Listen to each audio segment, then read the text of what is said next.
Welcome to tutorial 29, where we're going to be looking at the LM3914 Bargraph display driver. Now, some people get a little bit confused by this chip, but actually it can be quite simple if you approach it in the right way. It's a very useful IC, quite good fun to be using in projects because it is able to produce outputs that can be used to 10 LED displays that can either be used in a bar graph mode or dot mode to indicate the value of the voltage that is going into the circuit. In other words, it is a voltage indicator, visual voltage indicator. So, just a couple of points. First of all, it has 18 pins. Previously, we've only used up to 16. It has the power pins where the negative is pin 2, so that's 0 volts. It's a 0 volt reference IC. Positive pin is pin 3, and then we have a few others which we'll explain as we go along. And importantly for us just at the moment, we've got a signal source. So I'm going to have a variable signal source going in anywhere between 0 and 5 volts, and this goes to pin 5, and it will be displayed on these LEDs. So let's have a little look at this and see how it works. So I've already set it up, and let's just have a go. So at the moment I've got just over 5 volts going into the circuit. As I turn that voltage down, we should see our display go down all the way off and up. So I'm just changing my voltage, and as it increases or decreases, as can be seen on here, the display increases or decreases. Now at the moment that is in bar graph mode. What I'm going to do, I'm just going to put that into dot mode. So all I'm going to do, pin 9, remove the positive supply. That's all you need to do because it's a floating indicator. So the fact it's not connected will be okay. And that puts it into dot mode, and now I can have it as a dot mode display, which is also quite cool. So at the moment the maximum, it's up over about 5 volts. Now I'm going to show you how to calculate the value of the resistors, because these can be quite important. So there are two formulas to do with this, and these are the formulas. The current through the LEDs is 12.5 divided by R1, and our second formula is the reference V out is equal to 1.25 open brackets 1 plus R2 over R1 close brackets. So let's look at those values. Now you've probably already worked out that therefore R1, because it was in the ILED formula, is the current limiting resistor for our LEDs. There is no other current limiting resistor in the circuit. These go here to the supply voltage, and this supply voltage here for the LEDs, I've connected just to my voltage supply here. It's not a problem, but you can use separate supplies should you want. So let's work out that first one. So it tells us that, well, we're going to be using in this experiment 0 to 5 volts. So 5 volts is our maximum. So the I current through the LED is equal to 12.5 divided by R1, and our other formula was the reference out is equal to 1.25 open brackets 1 plus R2 divided by R1. That's R2 divided by R1. So let's do the first one. So the current through the LED is equal to 12.5 over R1, and I am going to be using a value just in this experiment of 10 milliamps. So I don't want any more than 10 milliamps to flow through my LEDs. Therefore, 10 milliamps is equal to 12.5 divided by R1. So therefore, by rearranging the formula, R1 is equal to 12.5 divided by 10 milliamps. Simple rearranging. That will give me a value of 12.5 divided by 10 exponent minus 3 equals 1250. So in other words, 1250, i.e. 1.25 kiloohms. And that's what I've put into here. I've not done an exact value, I've taken a preferred value. In the next part of the formula, it tells us that the reference out, and in this we're going to be using a maximum value of 5 volts, is equal to 1.25 open brackets 1 plus R2 divided by R1 close. So therefore our maximum value is 5 volts, that's where that comes from, is equal to 1.25 open brackets 1 plus R2 divided by, well, we've already worked out R1 to be 1.25 kiloohms. Now rearranging this formula is a little bit more tricky, but this is 1.25 times all that, so therefore if we divide 1.25, we divide it on the other side. The 1 is 1 plus, so we're going to minus the 1 from that side. And here we've got R2, and we want, therefore, 1.25 is divided by, so we're going to multiply it on the other side. So we end up with 5 divided by that 1.25 minus that 1, and we're going to times it by the 1.25k. That will give us R2. So here we go. 5 divided by 1.25 equals minus the 1 equals, and then all times 1.25k, which is exponent 3, equals 3750. So that's 3750. So in other words, R2 is going to equal 3.75 kiloohms. So we have a value for R1 and a value for R2. R1 and R2. And that gives me what we've just looked at here, and I'm just going to pop this back into bar graph mode. There we go. That gives us this. So you can see that when it's 0, they're all off. It turns on at approximately, the first one turns on at approximately 0.5, but it's 0.6. Remember, these are preferred values, not exact to what we've just calculated, and they go all the way up. So that 8th one should be about 4 volts, and it's about 4.5, coming up to the last one, which should be 5, and it's about 5.5. So it's a little bit out because of the preferred values. However, there is in fact a slightly better way of doing this, slightly quicker way, without even doing all the calculations. And what I'm going to do, I'm going to replace R1 and R2 with a variable resistor. So it's going to be dividing up these two resistances, because of course it's got 3 legs, pin 7, pin 8 and 0, following it through.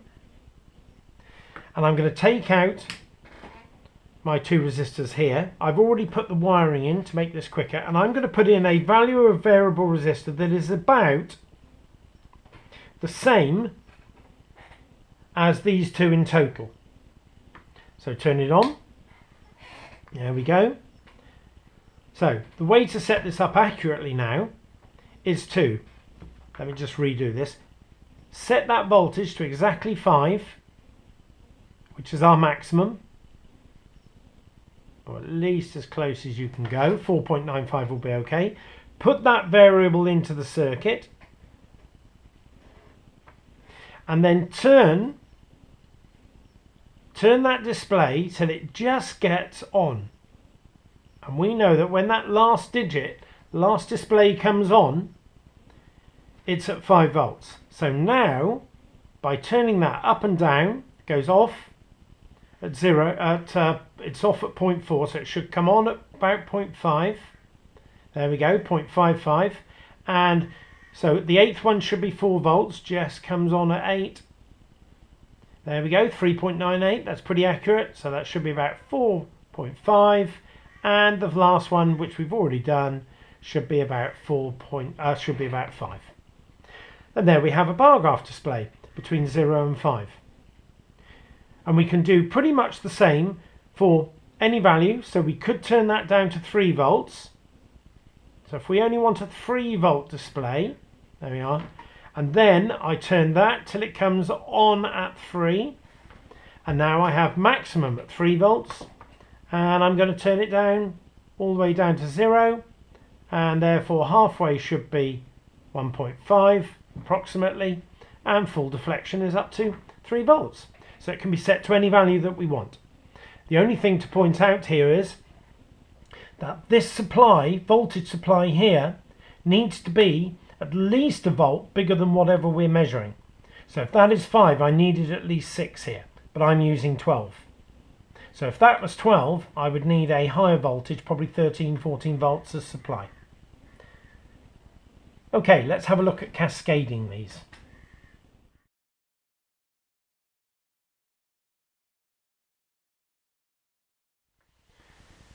Welcome to tutorial 2, where we're going to be cascading 2 LM3914s together.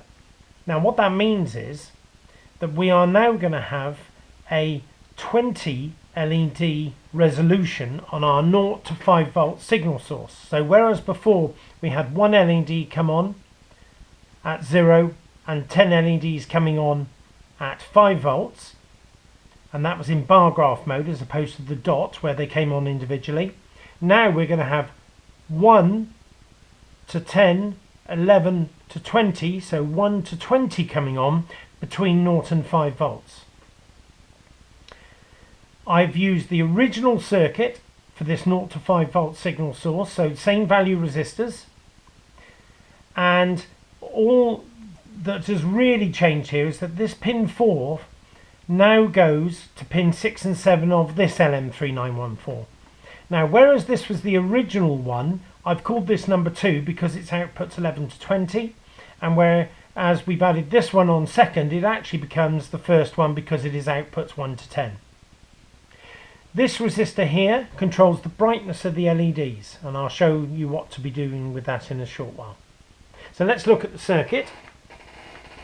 So there we go, circuit's plugged in.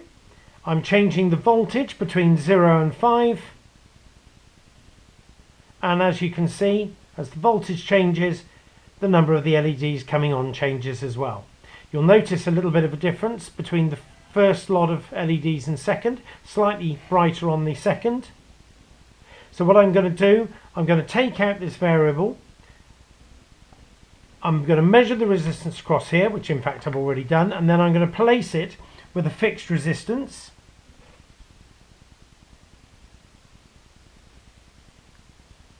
There we go. And now circuit works, and they actually are all the same brightness here. Oh, that's flicking. I think it must be that pot there. So very simple circuit and works perfectly. Of course, what can it be used for? Well, it can be used for any number of voltage indicators.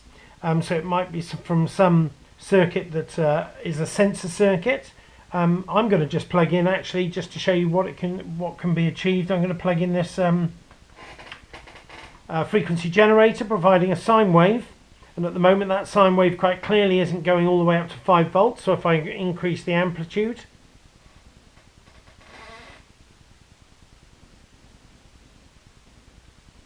a little bit more, there we go. So it can go all the way up to 5 volts. I can increase the frequency of it as well.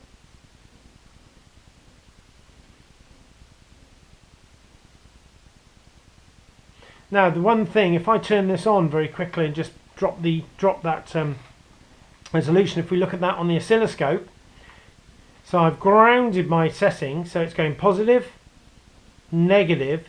You'll notice that the display does not indicate the negative values, because this is zero earthed, and therefore it only indicates voltages above 0 volts, not those below 0 volts. So once again, having a little look how to wire up that circuit, and we've replaced that resistor there with a fixed value resistor. This is the end of activity 2.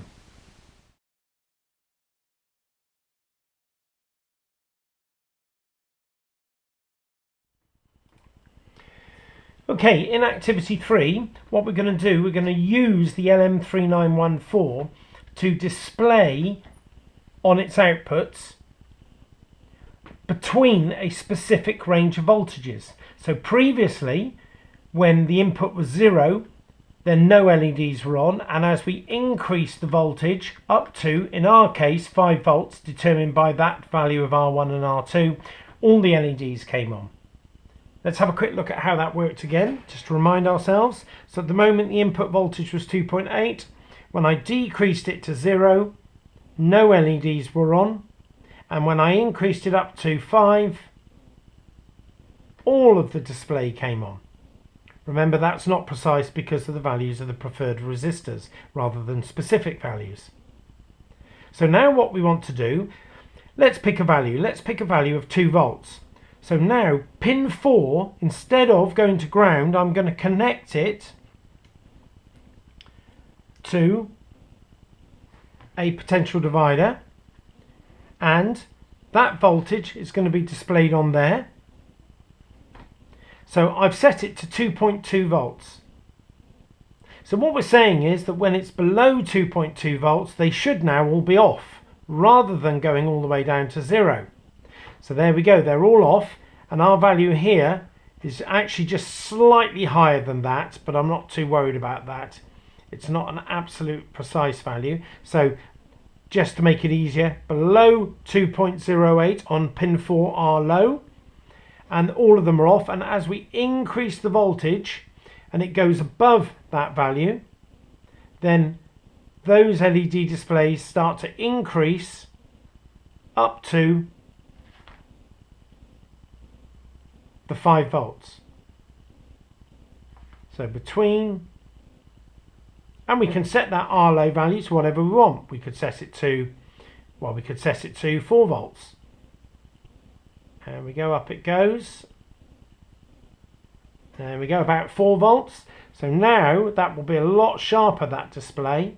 So now when it's just below 4 volts there, let me turn that all the way off, then no display, 4.5 should be somewhere in the middle, up to 5. There we go.